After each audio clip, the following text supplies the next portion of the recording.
Today I'd like to consider the notion of um, uh, the critique of conspiracy theorizing that I've heard most frequently. Um, and I want to puncture it in a couple of ways. When I say this is the critique that I've heard most frequently. What I mean is this is a critique that is actually a critique that is tries to reason things out. This is not the same thing as the ad hominem. You're just a crazy person. You're just a schizo. That kind of thing, which has come more into the fore lately, because they're ever more vehement and virulent, um, attacks flung at so-called conspiracy theorists and so-called conspiracy theories, and so the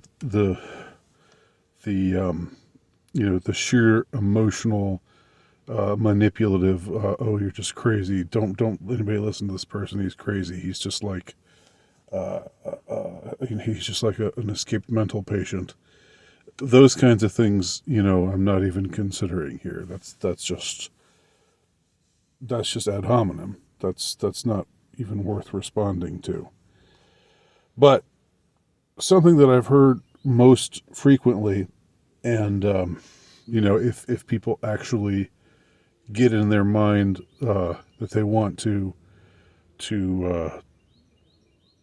critique conspiracy theorizing, and to try to declare that thinking in terms of conspiracies, which is just to say that there's more going on amongst the elites, the ruling class, the powers that shouldn't be, the principalities, powers, thrones, and dominions, the deep state. Call them what you will. There's lots of different names you could use for them.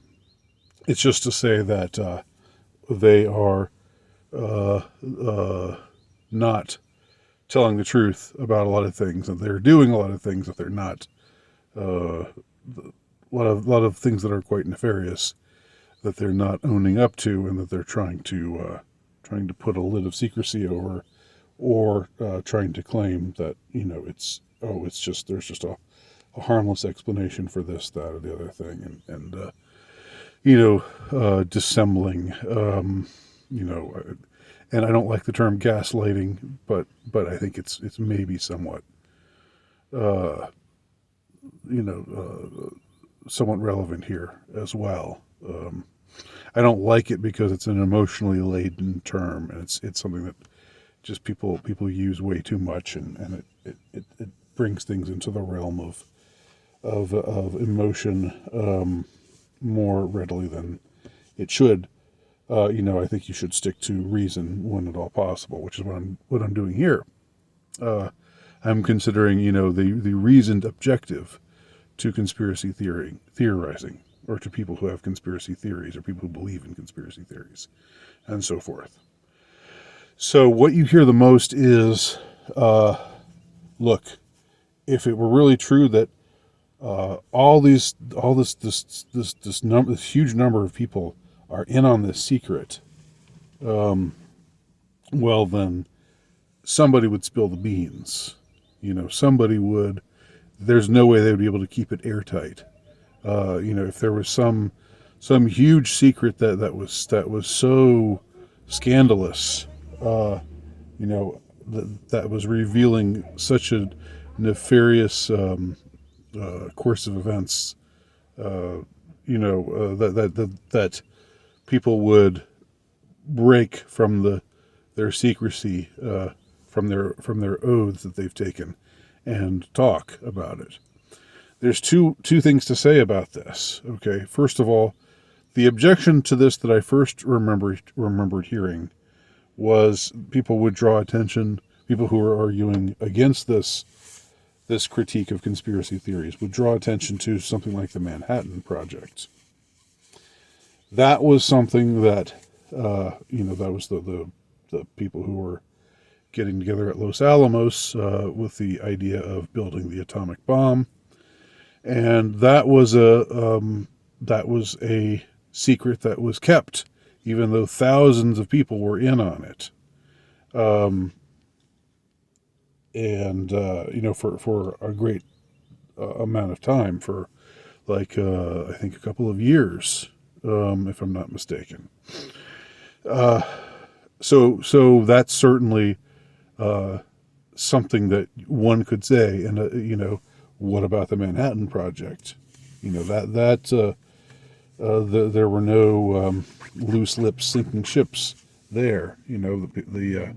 All of the people who had anything to do with it didn't talk about it, didn't draw attention to it, didn't whisper about what was really going on. It was pretty airtight. So if they can do it with the Manhattan Project, surely they could do it with other things too. But here's the second objection that I would lodge. Here's another a critique of the critique, if you will, that I think is worth consideration. Okay, and that is, you often it's not true that people who are in on these scandalous activities always keep mum, because there are people called whistleblowers. There are people who were in on it, and for one reason or another, they don't like where it's going, or their conscience eats away at them, or maybe they see that maybe they're motivated by some kind of something less noble, by the idea of telling this secret and breaking the secret and getting selling a million copies of a book, something really sensational that also happens to be true. But for one reason or another, these people, they do emerge. We do see them coming out and saying things like, here's what really happened. I was a part of this conspiracy, and here's what I saw, here's what I heard, here's what really happened. And I can vouch that all of this is true. And, I've got receipts. You see people like that coming out all the time. Happens a lot. Okay. So what happens when these people come out and say their piece? Well, they are instantly ganged up on. The full power of the controlled media comes down hard on them and tries to make them, they pull out every stop, that they go through every facet of their life, and try to expose unsavory things about them that might be true or might not be true, but in any case aren't relevant to whatever they're saying, to the thing that they're revealing, whether it's true or not. That should be where the focus is. But of course, it's much easier to just say, oh well, this person is has this scandalous past. This person has this these various things that are wrong with him, and that's why we shouldn't listen to him. Or this person was never really a scientist. This person was never really a doctor. I remember them trying that with some of the 2020 stuff. Some of the people coming out against lockdown.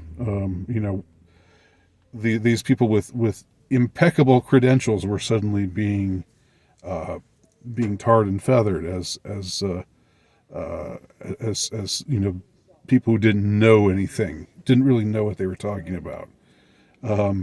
We're supposed to trust people like Bill Gates, that he knew what he was talking about, right? He was a doctor. He knows everything there is to know about medicine, and about disease and so forth. We shouldn't question him, and about the efficacy of vaccines. Don't question this computer programmer guy who's now an incredibly powerful billionaire. But do question, one of these quote renegade doctors who's saying lockdown's doing no good and it's doing more harm than good and it's bad. It's a bad thing, and here's why.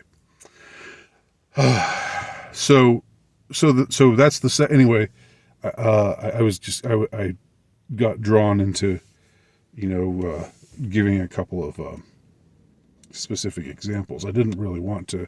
I wanted to keep this on the abstract, but just suffice it to say that whatever the conspiracy is, when the people say if there was something going on that shouldn't be going on, there'd be whispers about it. People would be talking. They wouldn't be able to keep it airtight. Well, when people when people do come out and say things, when it's not airtight anymore, what do we see happen to those kind of people? What have we seen happen over the last few years, particularly, with the mainstream press? Suddenly, if you're not towing the line in every way, then you get ruthlessly attacked and vilified.